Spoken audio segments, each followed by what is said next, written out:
नमस्कारम everyone. सभी का स्वागत है मेरे चैनल में। दोस्तों, ये जो वीडियो मैं आज बना रहा हूँ ये बड़े ही दुखी मन या भारी मन से आप कह सकते हो, क्योंकि मैं इतनी सारी चीज़ें डेली सोशल मीडिया पे देख रहा हूँ। लड़कियों के साथ पता नहीं क्या क्या किया जा रहा है और किस तरीके से किस किस बदसलूकी के साथ उनको मार भी दिया जा रहा है और अनेकों चीज़ें देखने को मिल रही हैं। और मैंने बहुत सारी वीडियोज़ भी देखी हैं और वो सीधा उनको देख के सीधा रोना आ रहा है। दोस्तों, तो ये जो भी लोग इस वीडियो को देख रहे हैं, मैं उन सब से ये रिक्वेस्ट करूँगा कि भाई, अगर आप लोगों की बहनें हैं या जो लड़कियां देख रही हैं, उन सब के लिए ये वीडियो बहुत बहुत बहुत ज़्यादा ज़रूरी है। और इस वीडियो को देखने के बाद आपको पक्का बहुत तरीके से हेल्प मिलने वाली है। लास्ट तक ये वीडियो देखिएगा। दोस्तों, अगर हम फीमेल्स की बात करें तो फीमेल्स को एक प्रोटेक्टिव एनवायरनमेंट चाहिए होता है, जिसमें वो अपनी जो उनकी प्रतिभा है वो हमारे सामने खुल कर आए और जो भी वो बनना चाहती हैं, जो भी जिस भी चीज़ को वो करना चाहती हैं, वो कर सके। जैसे अगर मैं आपको एक एग्जांपल दे रहा हूँ, अगर हमारी सोसाइटी में लड़कियां नहीं होंगी तो ब्यूटी खो जाएगी। और जिस चीज़ को देखने आप बाहर निकलते हो, लड़के जो शाम को घूमने निकलते हैं, उनको कुछ भी नहीं दिखेगा, because there is nothing to see. परेशान हो जाएंगे, परेशान हो जाओगे। आपको कुछ चाहिए, अगर आपको एक बगीचे में भी जाना है, एक फूल खिला है, वो फूल भी एक कैरेक्टरिस्टिक है, फेमिनाइन कैरेक्टरिस्टिक है। सो हम लोगों का सबसे पहले तो मैं ये कहना चाहूँगा कि हम लोगों की ज़िम्मेदारी बनती है कि हम फीमेल्स को एक प्रोटेक्टिव एनवायरनमेंट दें। अगर वो नहीं होंगी तो आप नहीं हो ही नहीं सकते। और अगर आप इस प्रोटेक्टिव एनवायरनमेंट में ना होते, अगर आपके मम्मी पापा को ये प्रोटेक्टिव एनवायरनमेंट ना मिला होता, तो शायद आप इतने बड़े भी ना हुए होते।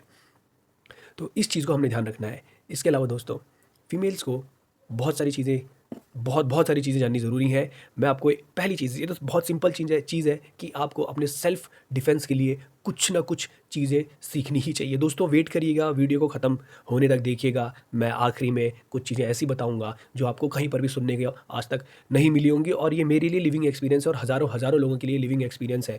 तो दोस्तों, सबसे पहले सबसे बेसिक चीज़ तो यही है कि आपको अपने सेल्फ डिफेंस के लिए कुछ ना कुछ चीज़ें सीखनी ही पड़ेंगी। केवल और केवल आप, ऐसा नहीं है कि घर में, क्योंकि जिस हिसाब से आज की डेट में अगर आप बाहर निकल रहे हो, सबको बाहर निकलना है, बाहर रह के चीज़ें करनी है, तो हो सकता है कि आपके ऊपर भी कभी ऐसी सिचुएशन आ जाए कि आपको अपने सेल्फ डिफेंस के लिए कुछ करना पड़े, क्योंकि लड़कियां थोड़ा सा कमज़ोर होती हैं, उनके ऊपर जल्दी से अटैक किया जा सकता है। इसीलिए आपको अपने सेल्फ डिफेंस के लिए कुछ ना कुछ चीज़ें सीखनी ही पड़ेंगी। इसके अलावा दूसरा पॉइंट ये है कि जो महिलाएं हैं, लड़कियां हैं, वो लोगों को, जितना मैंने ऑब्ज़र्व किया है कि कुछ लोग अगर बहुत प्यार से बात करते हैं तो वो बहकावे में आ जाती हैं। बहुत बहकावे में ईज़िली आ सकती हैं। जैसा आप बहुत सारी न्यूज़ आजकल सुन रहे होंगे कि छोटी लड़कियों को लेकर जा रहे हैं, कुछ इस तरीके की। तो दोस्तों, ये चीज़ हमें अपने अंदर बिठानी होगी, और जो हमारी माँ, हमारी बहनें हैं या बेटियाँ हैं, उनके अंदर भी हमें ये चीज़ें बिठानी होंगी कि आप इतनी ईज़िली ना बहक जाएँ। अगर कोई किसी को बाबू सोना ये कर देता है, I am your love forever, we will live with each other, etcetera etcetera, because वो, उनको चाहिए, ये फीमेल लड़कियों को यही चाहिए कि उनको कोई प्रोटेक्टिव एनवायरनमेंट दे और उनके साथ उनको एक प्यार भरा माहौल दे। परंतु लोग इसका फ़ायदा उठाते हैं, और जो भी चीज़, मैं अक्सर बोल रहा हूँ, हर किसी के साथ नहीं, कुछ केसेस में ऐसा तो देखने मिलता है कि जो मेल्स होते हैं वो इस चीज़ का फ़ायदा उठा लेते हैं और उनके साथ कुछ करके चले जाते हैं, दिल तोड़ के कुछ भी करके चले जाते हैं।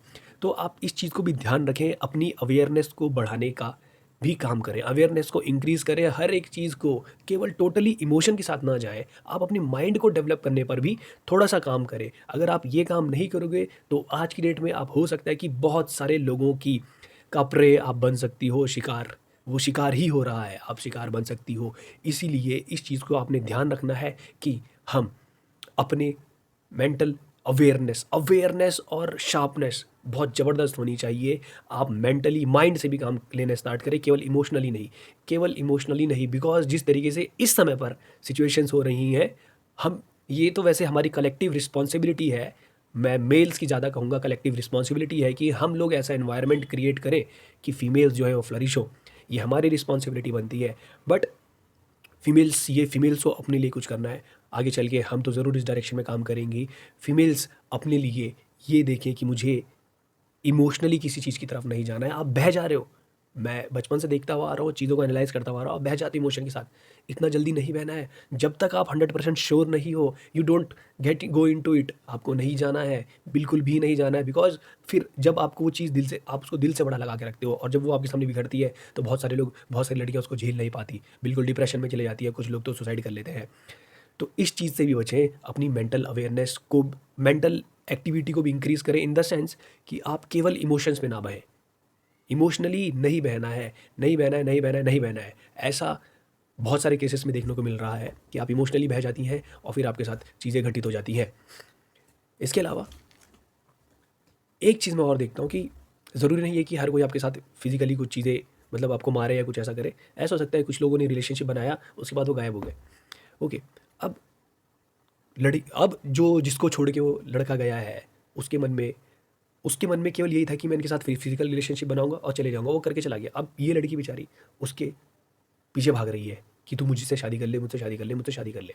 दोस्तों, अब मैं यहाँ पर, केवल ये मेरी सोच है और मैं इससे थोड़ा सा स्पिरिचुअलिटी से जोड़ना चाहूँगा कि सबसे पहली चीज़ आप इतना समझ लें, क्योंकि बहुत सारे लोग ना क्या करते हैं, फिर लड़कियों को ब्लैकमेल भी कर सकते हैं। तो इसमें आप इस चीज़ को समझें, इस चीज़ को बहुत बहुत अच्छे से अपने माइंड में बिठा लेना कि we are not even this body and not even the mind. ना ही हम ये शरीर है और ना ही हम ये माइंड है। इस चीज़ को आप ध्यान रखना, इस चीज़ को ध्यान रखना बहुत बहुत ज़्यादा ज़रूरी है कि अगर मान लो कि आपके साथ कुछ हो भी गया है, but still you are not this body and not even the mind. ये बॉडी और माइंड आपके लिए बस एक टूल है। आपने इस टूल को यूज़ करके, इन टूल्स को यूज़ करके आपने अपनी मुक्ति को पाना है। हो सकता है कि कुछ पास्ट चीज़ों की वजह से आपके साथ कोई घटना हो गई, आपने सावधानी नहीं बरती तो आपके साथ कोई घटना घटित हो गई, लेकिन इसका मतलब ये नहीं है कि सब कुछ खत्म हो गया। नो, हो ही नहीं सकता, because this creation is changing every moment. Her moment पे चीज़ें चेंज हो रही हैं, लेकिन हमारे माइंड में कुछ इंप्रेशन बन गए हैं, हम उन इंप्रेशन को ही सच मान रहे हैं। उन इंप्रेशन को अगर आप सच मान लोगे तो आपकी पूरी ज़िंदगी आपको ख़त्म ही लगेगी, ख़त्म ही लगने वाली है। ये थोड़ा सा सेंसिटिव मैटर है, बट मैं आपको ये समझाने की कोशिश कर रहा हूँ कि वो चीज़ घटित हो चुकी है। उसको अब आप कब तक लेकर बैठोगे, उसको कब तक लेकर बैठना सही है? नहीं बैठना है उसको लेके। आप इस चीज़ को समझे, you are not the body and you are not even the mind. You have to move on. This body and mind is just a tool to get liberation from what, जीवन और मृत्यु के चक्र से हमें बाहर निकलना है इस बॉडी और माइंड के थ्रू। और आपकी जो कैरेक्टरिस्टिक है, फेमिनाइन जो कैरेक्टरिस्टिक है, उस फेमिनाइन कैरेक्टरिस्टिक का सबसे बड़ा फायदा ये है कि आप एक डिवोटी बहुत इजीली हो सकती है, बहुत इजीली डिवोशन आपके अंदर फ्लो हो सकता है। तो इस डिवोशन को यूज़ करके आप मोक्ष की प्राप्ति या जीवन और मृत्यु के चक्र को आसानी से तोड़ सकती हैं। परंतु मैं आपको ये बताना चाह रहा हूँ कि लोगों के ऊपर जो भरोसा है एकदम से, जहाँ से आपको नुकसान के चांसेस हैं, उस जगह पर आप तब तक ना उतरे जब तक आप श्योर ना हो, बिल्कुल श्योरिटी ना हो। तब तक आप अपने आप को कंट्रोल में रखें, अपने इमोशंस को कंट्रोल में रखें, बिकॉज क्या उसके जो साइड इफ़ेक्ट होने वाले हैं, आप उसके लिए रेडी हैं या नहीं हैं, इस चीज़ को ध्यान रखना। ये फीमेल्स के लिए मैं इसलिए बार बार बोल रहा हूँ बिकॉज आप लोग थोड़े सॉफ्ट होती हैं, इसीलिए। देन इसके अलावा हम और क्या कर सकते हैं? डेली बेसिस पर हमारे आसपास हमारे लिए खतरा बनी हुई है कई चीज़ें, और हमारे लिए किसी भी मोमेंट पे कुछ चीज़, कोई भी चीज़ खतरा हो सकती है। हमारी डेथ किसी भी मोमेंट में हो सकती है। हम जब रोड पे चलते हैं तो कितनी ही गाड़ियाँ चल रही होती है, किसी का भी एक्सीडेंट हो सकता है। और जो अभी ट्रेन हादसा हुआ है हाल ही में, उसमें आप देखोगे तो 3 ट्रेन आपस में टकराई थी और कुछ लोग ऐसे थे जिनको कुछ भी नहीं हुआ, कुछ भी नहीं हुआ। क्यों नहीं हुआ होगा? बिकॉज उनके साथ एक चीज़ काम कर रही है, ग्रेस। कुछ लोग बड़े बड़े युद्ध लड़ते हैं, भले उनकी उनकी साइड हार गई होती है, बट फिर भी वो लोग बचे रहते हैं, फिर भी वो लोग बचे रहते हैं, because there is something which is with them always always always always. So एक चीज़ के लिए हम सभी को काम करना है। ये मैं फीमेल्स के लिए स्पेशली बोल रहा हूँ। आप लोगों को अपने लिए ग्रेस की बहुत बहुत ज़्यादा ज़रूरत है, क्योंकि आज की डेट में आप लोगों के लिए जो एनवायरनमेंट है वो थोड़ा सा ख़राब हो रहा है। हालांकि इसमें सहयोग दोनों तरफ से है, क्योंकि मैं बहुत बहुत सारी लड़कियों को एनालाइज़ कर रहा हूँ, बहुत सारे लड़कों को भी एनालाइज़ कर रहा हूँ। आजकल के लड़के ऐसे, हमारे टाइम पे हमने कभी आज तक किसी लड़की के सामने गाली नहीं दी, और मैं लड़कों को देख रहा हूँ और लड़कियों को देख रहा हूँ आज, मतलब स्वागत भी जो हो रहा है वो गालियों से हो रहा है। और एक दूसरे के साथ खड़े होकर सिगरेट पीना इज़ लाइक स्वैग।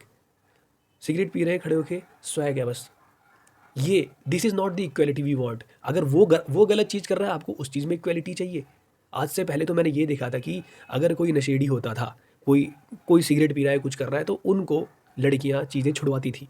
लेकिन आज की डेट में आपको पता है कि वो गलत है, but you want to do it, why? और मुझे तो इस बात पे भी शर्मिंदगी आती है कि वो कैसा मर्द है जो अपने साथ लड़कियों को भी सिगरेट या दारू पिला रहा है। ये मेरी पर्सनल सोच है, और इससे ये, और वो आपकी इंडिविजुअल सोच हो सकती है कि आप क्या सोचते हैं, आप इस चीज़ को किस तरीके से लेते हैं, आप कितने ओपन माइंडेड हैं। बट मैं फिर भी एक बात कहना चाहूँगा, फीमेल वो स्पीशीज़ हैं जिनसे हमारी नेक्स्ट जनरेशन आएगी। तो अगर आपकी नेक्स्ट जनरेशन फीमेल पे डिपेंड कर रही है, उसकी बॉडी को आप वीक करोगे, स्ट्रांग बनाओगे। सिगरेट पीने से बॉडी स्ट्रांग होती है, वीक होती है। दारू पीने से बॉडी स्ट्रांग होती है, वीक होती है। जो नेक्स्ट जनरेशन आएगी ना, वो आपसे वीक होगी, और उसके वीक होने की जिम्मेदार केवल और केवल आप होगे, क्योंकि आपने उस बॉडी को वीक करने में पूर्णतः सहयोग दिया है, पूर्णतः। और हो सकता है कि वो भी फिर कल को नाक में दम कर दे। ओके, कल को नाक में दम कर सकती है। तो फीमेल्स को ग्रेस के लिए क्या करना चाहिए दोस्तों? भैरवी देवी के जो प्राण प्रतिष्ठा करी थी सदगुरु ने, वो इसी मोटिव से करी थी कि लोग उनसे कनेक्ट हो पाएँ। और सदगुरु कहते हैं कि अगर देवी की ग्रेस आपके साथ है तो इस दुनिया में कुछ भी चीज़ आपको टच नहीं कर सकती। आप बहुत सिंपली, कैसा भी एनवायरनमेंट हो, आप बहुत सिंपली वहाँ से निकल जाओगे। तो उस ग्रेस को प्राप्त करने के लिए क्या करना है, उस वीडियो का लिंक मैं डिस्क्रिप्शन में दे दूंगा। बहुत सारे जो मेरे व्यूवर्स हैं, वो ऑलरेडी कई सारे व्यूवर्स देवी स्तुति करते हैं या अचल अर्पणम करते हैं, और वो देवी से कनेक्टेड है किसी ना किसी तरीके से।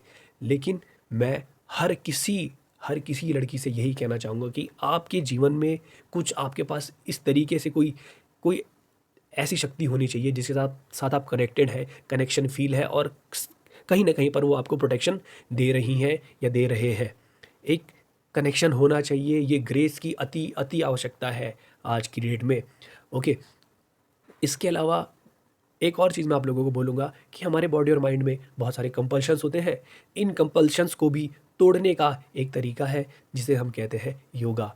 योगा की मदद से आप अपनी बॉडी और माइंड में बहुत सारी जो कंपल्शंस हैं उनको बहुत ईजिली तोड़ सकते हैं। जो फिजिकल रिलेशनशिप में लोग आ जाते हैं, ये इतनी जल्दी आज की डेट में लोग कूद रहे हैं, जो अच्छा नहीं है। तो ये कंपल्शंस आपके अंदर ना उठें, इसके लिए ही हमको योगा करना होता है। दोस्तों, मैं एक कॉलेज में पढ़ाता हूँ, तो आज कल क्या हुआ कि मैं वॉशरूम में गया, तो वहाँ पर ऑलरेडी 2 स्टूडेंट थे, और मैं वॉशरूम से आकर हाथ वॉश मशीन पे हाथ धोने लगा, तो वो दोनों लड़के बहुत ही पोलाइटली साइड में हो गए। उनको देख के लग रहा था कि दे रिस्पेक्ट टीचर्स। आज की डेट में तो मैं देख रहा हूँ कि ये रिस्पेक्ट भी धीरे-धीरे कम हो रही है, बट उन लोगों को देख के एक अलग सी वाइब आ रही थी।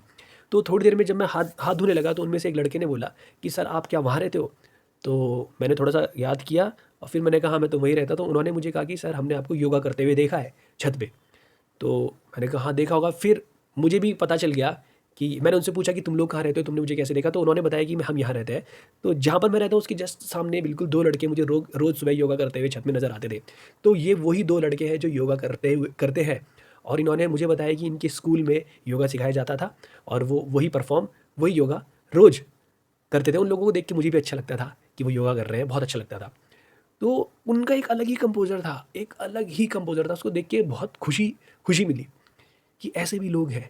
और जब आप एक पॉजिटिव ऑरा अपने इर्द-गिर्द लेके चलोगे, तो आपको चीज़ें टच नहीं करेंगी। सो अपने जीवन में एक योगा का पार्ट लेकर आएँ। इससे आपका जो इस फिज़िकल बॉडी और माइंड के साथ रिलेशन है, मतलब ये फिज़िकल बॉडी और माइंड आपके लिए एक डिस्टेंस में रखे हुए होंगे, लेकिन साथ ही साथ आप इनको यूज़ इनके हाईएस्ट लिमिट तक कर सकते हैं। बिल्कुल आपकी बॉडी और माइंड इस तरीके से फ्रिक्शनलेस हो जाएगा, आपने कभी सोचा भी नहीं था। तो दोस्तों, ये चीज़ें फीमेल्स को स्पेशली मैं बोल रहा हूँ, बिकॉज़ मैं बहुत सारी चीज़ों में देख रहा हूँ। मैंने देखा है ये, इसको ऑफेंसिव वे में नहीं लेना है, इस चीज़ को समझना।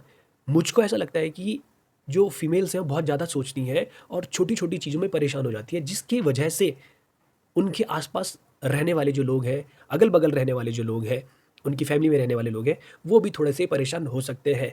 इसको नेगेटिव वे में नहीं लेना है, ये चीज़ें मेरी ऑब्ज़र्वेशन है, उनके बेसिस पे मैं बता रहा हूँ। तो अगर आप लोग योगा प्रैक्टिस बचपन से ही करने लगोगे, तो आप देखोगे कि जो छोटी-छोटी चीज़ों में घरों में लड़ाई हो रही है, वो, या घर में जो टेंशन का माहौल क्रिएट होता है, वो कम होगा। मैं ये नहीं कह रहा हूँ कि ये केवल फीमेल्स की वजह से होता है। नहीं, मैंने केवल ये बोला कि जो फीमेल्स हैं वो थोड़ा-सा ज़्यादा टेंशन ले लेती हैं, और इस वजह से उनको परेशानी होती है और कभी-कभी उनके आस-पास रहने वाले जो लोग हैं उनको भी परेशानी हो सकती है, क्योंकि अगर हमारे फैमिली मेंबर परेशान होंगे तो हम भी ऑब्वियसली उनको देख के परेशान होंगे ही होंगे, क्योंकि वो हमारे फैमिली मेंबर्स हैं, हमारी रिस्पॉन्सिबिलिटी है। लेकिन मैं ये नहीं कह रहा हूँ कि ये केवल फीमेल्स को ही ऐसा करना चाहिए, जो मेल्स हैं उनको भी योगा करने की अति आवश्यकता है, क्योंकि कई बार वो अपना टेम्परामेंट लूज़ करके फीमेल्स पे हाथ उठाते हैं। और जो माताश्री हैं उन लोगों से मुझे एक ही चीज़ बोलनी है कि आप अपने बेटों को ये ज़रूर सिखाएं कि किस तरीके से एक फ़ीमेल के साथ आपको पेश आना है, किस तरीके से एक फ़ीमेल को ट्रीट करना है, क्योंकि वो आपकी ही बातें उसके दिमाग में उस समय आएँगी जिस समय वो एक फ़ीमेल के साथ रहेगा। उसको मोल्ड करना केवल और केवल आपके हाथ में है। अगर आप चाहते हो कि फ़ीमेल्स की इज़्ज़त हो, तो जो भी लड़के हैं उनके अंदर ये बात बिठाई जानी चाहिए कि भाई लड़कियों को किस तरीके से रखा जाना चाहिए। अगर आप लड़कों को ये सिखाने में सक्षम नहीं रहे तो आप देखोगे कि लड़कियों के साथ बदसलूकी होने ही वाली है। इस चीज़ को ध्यान रखें, फीमेल्स के हाथ में जितना एक बच्चे को मोल्ड करना रहता है वो किसी के हाथ में नहीं रहता, लेकिन आपने पॉजिटिवली उनको इम्पैक्ट करना है। फीमेल्स के साथ किस तरीके से रहना है, घर में केवल बर्तन धोने और खाना बनाने, झाड़ू पोछा करने का काम केवल फीमेल्स का नहीं होता। मेल्स को भी बहुत सारी चीज़ों में पार्ट लेना चाहिए, मुझे ऐसा लगता है। लेकिन ये उनको कौन सिखाएगा, केवल और केवल उनकी मम्मी और पापा भी इस चीज़ में रोल प्ले कर सकते हैं। बहुत सारे लड़के आज की डेट में भी ऐसे हैं कि वो अपने जो चाय पीते हैं उसका कप उनके बगल में रहता है, कोई और आके उठाएगा, वो उठा के वॉश बेसिन में नहीं रखेंगे। तो ये चीज़ें भी हमको अपने जो अपने से जो छोटे लोग हैं उनके अंदर बिठानी होगी। और दूसरी बात ये है कि मैं फीमेल्स को फिर से यही कहूँगा कि बहुत सारे जिसको लोग मॉडर्नाइजेशन कह रहे हैं उसमें एक दूसरे से जाकर गाली गलौज करना, और ये दिस इज़ नॉट मॉडर्नाइजेशन। ये आप अपने आप को ही एक तरीके से बैकवर्ड डायरेक्शन में ले जा रहे हैं। जैसे जैसे आपकी अवेयरनेस बढ़ेगी वैसे वैसे आपको पता चलेगा कि आप क्या कर रहे थे। आज से पहले जब हम भी बीटेक में थे या एमटेक में थे तब हमें भी गाली देना बहुत अच्छा लगता था और बहुत प्राउड फील होता था। मतलब इस तरीके से आप ऐसा फील कर सकते हो, अरे वाह। तो लेकिन आज की डेट में मुंह से ही नहीं निकलता है, निकल ही नहीं सकता, बिकॉज वी नो दैट हम क्या बोल रहे हैं। बिल्कुल अवेयरनेस ख़त्म है जब आप गाली दे रहे हो, रिपीटिशन हो रहा है बस चीज़ों का। आपके सामने एक सिचुएशन आई, वो रिपीटिशन, उसका रिपीटिशन आप कर रहे हो। तो दोस्तों ये वीडियो केवल पॉजिटिवली लें, और अगर आपको वीडियो अच्छी लगी तो कमेंट सेक्शन में कमेंट करके बताइएगा और बाकी लोगों से तक ये वीडियो पहुँचाइए अगर आपको वीडियो अच्छी लगी हो। मिलेंगे फिर आपसे अगली वीडियो में, तब तक के लिए नमस्कारम, धन्यवाद।